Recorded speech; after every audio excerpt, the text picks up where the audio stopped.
They're going to have a Brown family mosh pit, which I invented. Robyn's tears aren't about being excluded. They're about losing control. When did you find out that they were? Christine and Janelle's side of the family is beaming with happiness, while Robyn looks like she just found out joy is contagious and she's allergic. The editing was brilliant. Cutting straight from Christine's radiant smile to Robyn's thundercloud of a face was unintentionally comedic genius. He's not pining in any way for the family that he's lost, except for when his ego is involved and it makes him look bad. Meanwhile, Cody seems to be slowly processing the shocking truth. His family is doing just fine without him. Better, even. I just found out that Cody is coming. Yeah, Robyn and I are going over to Gwendolyn's bridal shower. And then there's the confusion. Robyn's kids didn't attend Gwendolyn's engagement party or wedding, yet somehow act surprised they weren't invited to Christine's. It's baffling. They've opted out of major family milestones, including their own brother's funeral, and now want to play the hurt and excluded card. That's not just tone deaf, it's absurd. It didn't surprise me that we weren't invited. It almost seems like Robyn wanted an invitation just so she could decline it dramatically, creating the illusion of moral high ground. If she had been invited, odds are she'd have shown up anyway, just for the spectacle. Attention has always been her preferred accessory. Remember, this is the same person who once slept in a closet during a family event just to insert herself. And it's doubtful she ever passes along group invites to her children. She seems to keep those to herself, perhaps to maintain control over the narrative. If she did get an invite, she might have shown up in her wedding dress just to steal focus, not that it would zip up. It means that I have been a fool and angry was my explanations of I was never in love with her. As for Christine inviting Cody, why would she? He publicly admitted he never loved her, never wanted to marry her, and followed it up with a parade of disrespectful remarks. On top of that, his dancing alone is enough reason to revoke anyone's +1. If Cody had attended, he would have turned the whole thing into a performance. Picture him handing over a glowing orb to David, claiming it represents Christine's spiritual energy, all while dressed in a dented suit of armor and delivering a theatrical monologue on the meaning of divorce and polygamy. Because in his world, every moment needs to revolve around him. Why not? Because you're not safe. Because I'm not safe. Expecting an invite under these circumstances is wildly narcissistic. And claiming it's not emotionally safe, then it's good you weren't invited. If attending would cause distress, stay home. If being excluded causes distress, maybe reflect on why that happened. The celebration happening is a brown, woolly family event, full of love, music, and togetherness. And those who distance themselves aren't included, not out of cruelty, but as a natural consequence of their own choices. Claiming to be an outcast while actively separating yourself and your children from the rest of the family is disingenuous at best. There's no ongoing expectation that Christine would welcome her ex-husband and the woman she sees as a major factor in the breakdown of the family to her new wedding. That's not exclusion.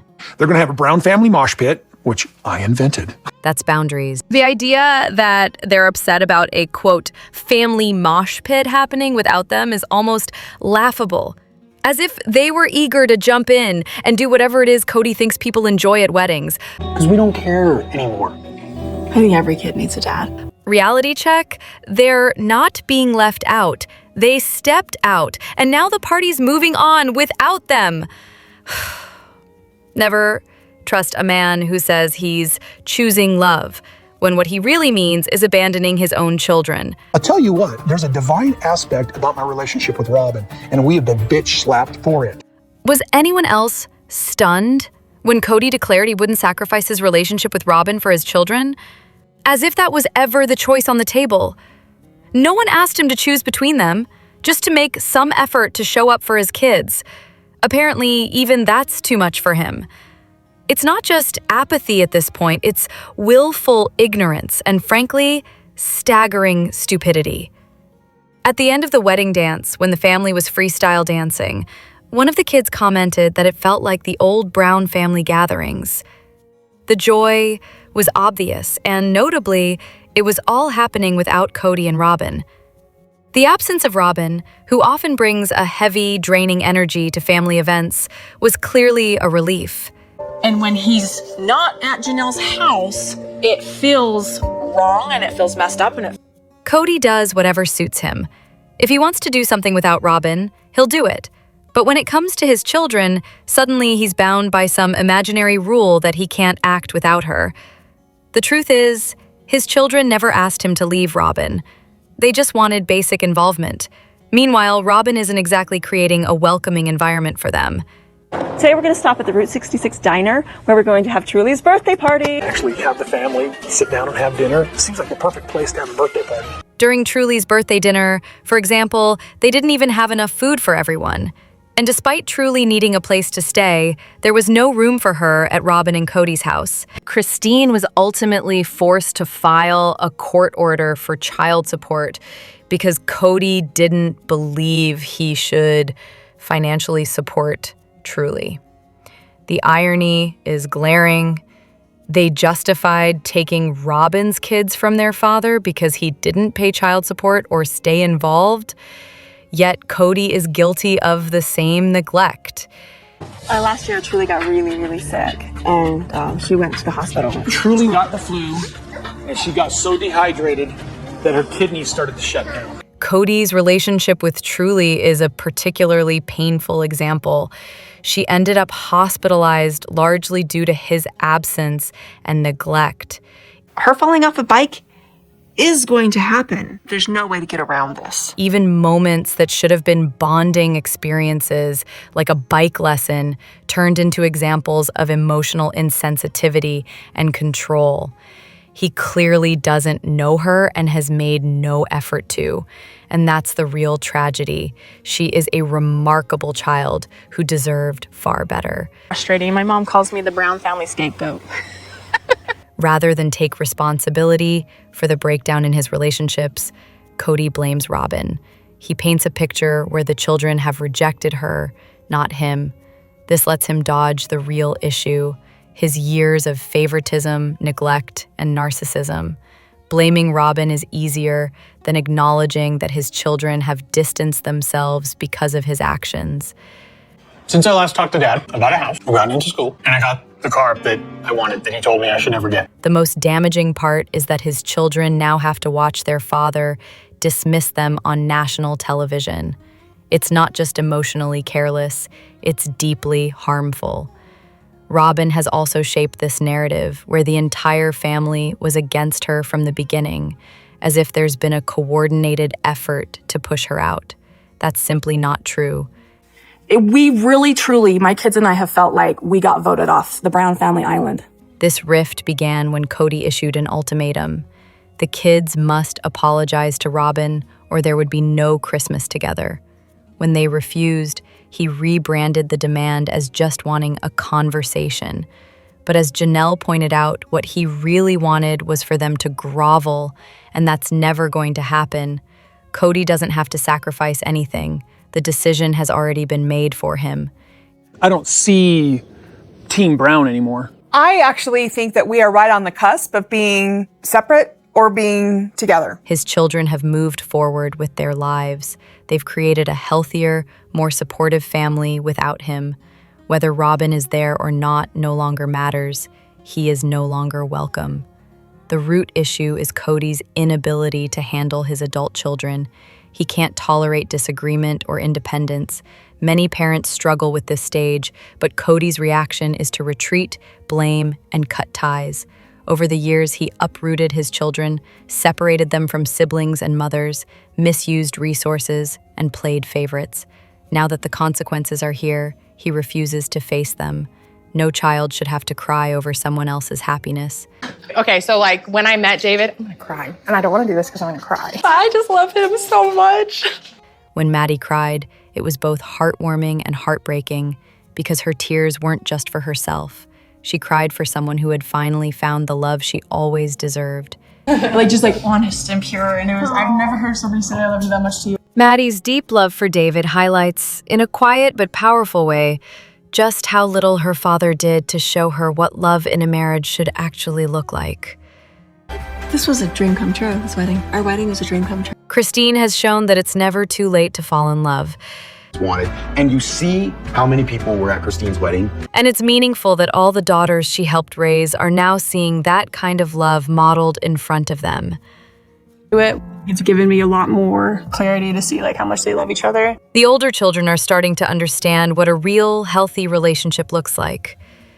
It's fine. I'm not at all like... Maddie was sweet and emotional, but it was Isabel who looked like a light suddenly went on. Like she finally understood just how bad things really were with Cody as a husband and father. Very different than the Thanksgivings I've had for many, many years, but it was fun. Because the truth is, life isn't supposed to be that hard. Being with family should be joyful. Special occasions should be about love and connection, not a platform for one man's ego. Life can be good, filled with care, love, and belonging. But then at the same time, I want her to be happy, so I just dealt with it like I've been dealing with all of this, so... They're finally opening their eyes. They no longer need to force the old version of the family to work. They are still a family, just without the drama. All of us were seeing fracture. Children always know when there's no love between their parents. These kids grew up in affectionless marriages, and when the fourth wife entered the picture, they knew something was off. Feels the same. Just, I married my best friend. Now, watching Maddie live as a beloved wife, her tears made perfect sense. They were beautiful and long overdue. She needs to ditch all those mean girlfriends. If she wants to find a man, she's going to have to ditch those bitches. Calling someone a bitch on national TV is bold. Unless it's your own wife, apparently Cody feels perfectly comfortable calling Jen a bitch, yet he'd be outraged if anyone used that same word to describe his wife. The double standard is glaring.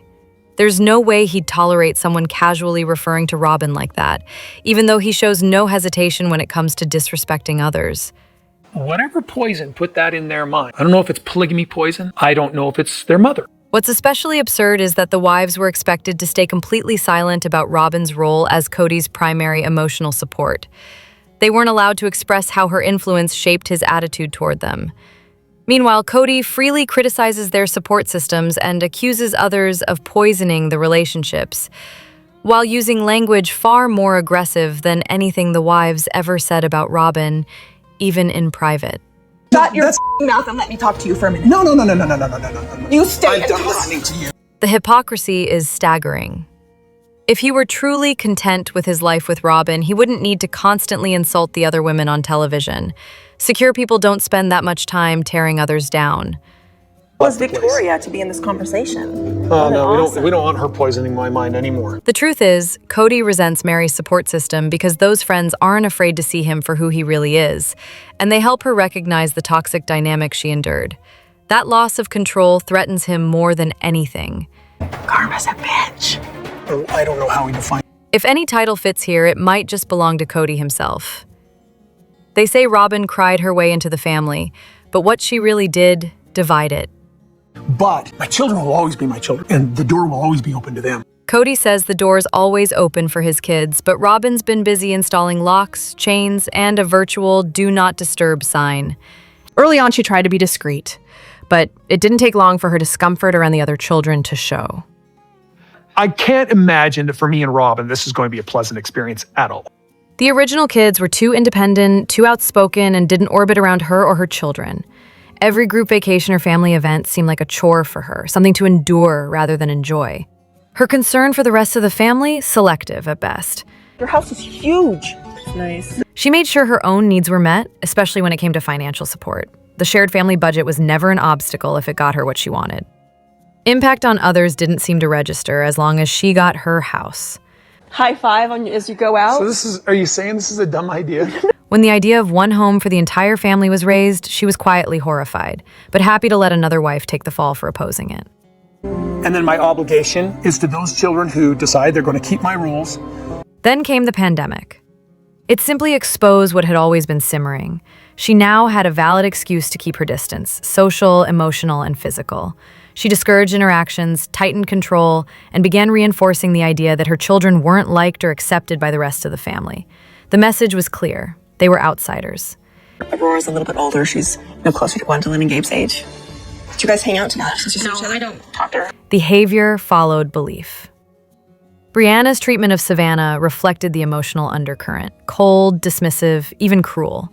But when consequences came, the tears flowed. Learned behavior. When Truly visited, the lack of hospitality said it all. No plans, no warmth, not even a pretense of welcome. It became Cody's job entirely. Truly was not her responsibility.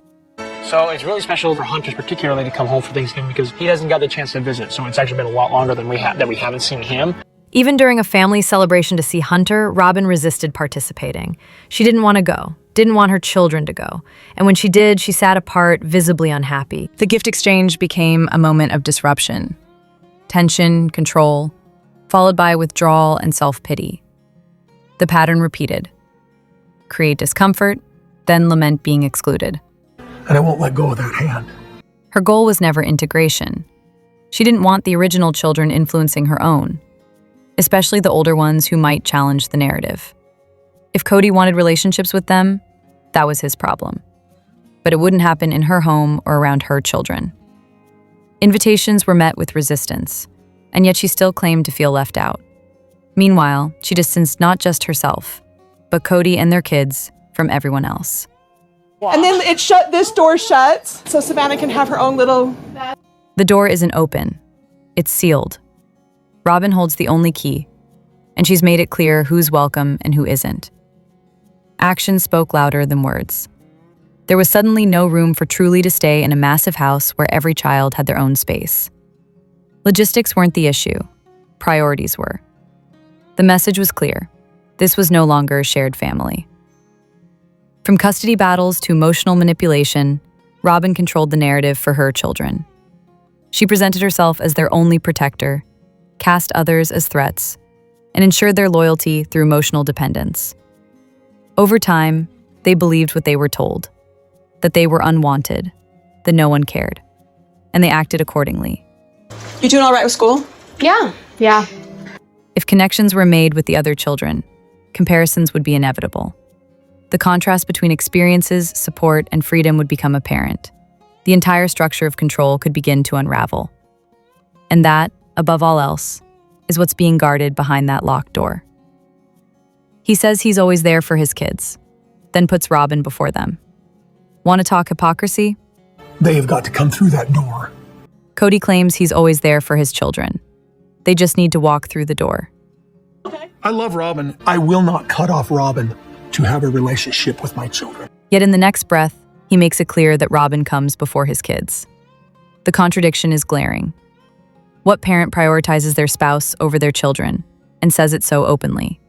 Oh, it'd be nice if she'd make it easy for me to be engaged, but she separated me from it. Do you want to be an engaged father? Of course I do. There's a complete lack of effort on his part to meet the kids on neutral ground.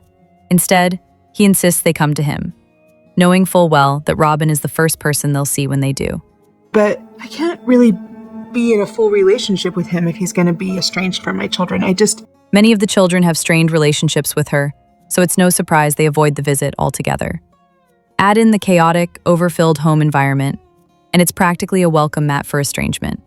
I have cut down, in my lifetime, easy 1,000 trees. Then there's the bizarre claim that he's cut down over 1,000 trees. That would mean he's averaged about 30 trees a year since age 20. Highly unlikely, and especially odd considering there's no evidence of that skill. It's a strangely specific and clearly exaggerated brag. The episode itself dragged.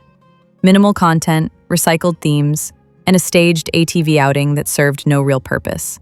Joy. I'll be frank, plural marriage is not a challenge that I enjoy. The only authentic moment came when Cody admitted that polygamy is never good, and that everyone involved is just trying to make it work until the end.